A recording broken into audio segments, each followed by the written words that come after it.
Well, Record dropped one off for us. The wheel kind of came off and passed him. Yeah, those studs are destroyed. Went ahead and ordered a new set of studs for it. Got a new rotor for it. Got new lug nuts. I'm hoping the caliper and bracket aren't messed up. If they are, we'll just have to get one for it. It's not a big deal. But seeing as it's missing a wheel, we'll probably just go ahead and grab a floor jack and we're going to do it out here.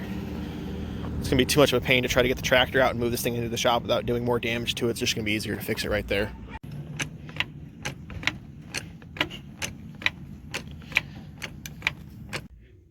Didn't really think that one through. Took the caliper off. Went to go pull the rotor off and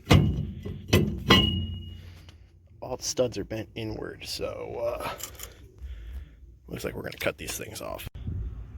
Or maybe not. Damn battery's dead.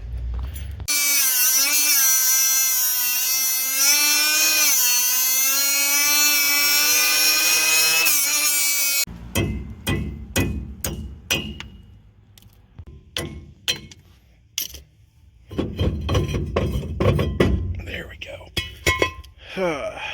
Now we get to pound them out. Well, got the new studs here. All the old ones are out, but fortunately, we've spun this around and there isn't a spot on here where we're going to be able to get these studs through the wheel. So I'm just going to pull the axle shaft on it real quick here. We'll take the hub off and then I'll go install these with a ball joint press in the shop. It's actually going to be easier to install them just by taking the hub off. And there's not a lot of labor there. When we get the axle shaft unbolted, pull it out. There's a nut in here for the hub and then it's off. We're just going to have to get a new seal for it, but it'll actually be a lot easier. It's got it apart there. This little ring snaps in there. And then a little piece of square stock comes out of there. And I got a ratchet here, but I don't even know if we're going to need it. Let's see. Nope. It'll come out of there.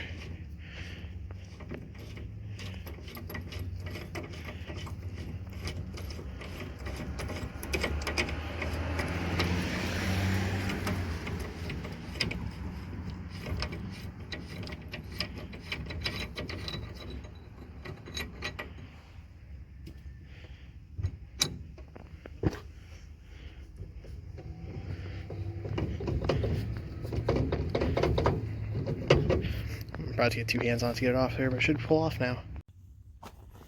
Got it off there and found out why we were having such an issue getting it off there.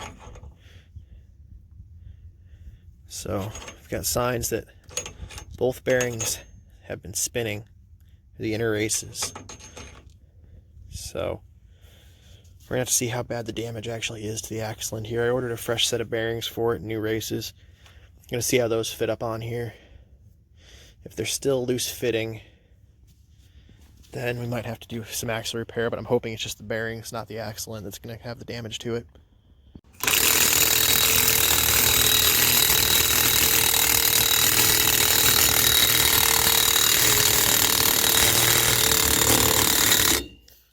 Hard to do that one-handed there, but the easiest way to get these studs in is just use your ball joint press to get them set in there.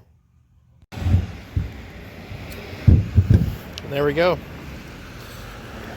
That maybe took 5 minutes to get all those pressed in just using a ball joint press. So you can get the hubs off and do them this way. That makes it a lot easier. I would have spent more time than that trying to pull these through the hub, doing them on the truck. Got the rear hub all disassembled here. Went and checked the new bearings, and they seem to be fixing the problem. You guys have never built one of these GM rears before. They're kind of weird. You drop the bearing in there, the race in, hammer the race in, and then that snap ring holds it from the inside. Then you put the outer bearing race in, outer bearing seal, and then it goes on the truck. So normally this bearing and race would come in from the bottom side up, but not on these. They go in this way. Well, that should do it. I'm just going around checking the torque on these flange bolts here before we call it good. We're waiting on the customer to bring us a wheel, but I think this back end's done now. Moved on to the next one.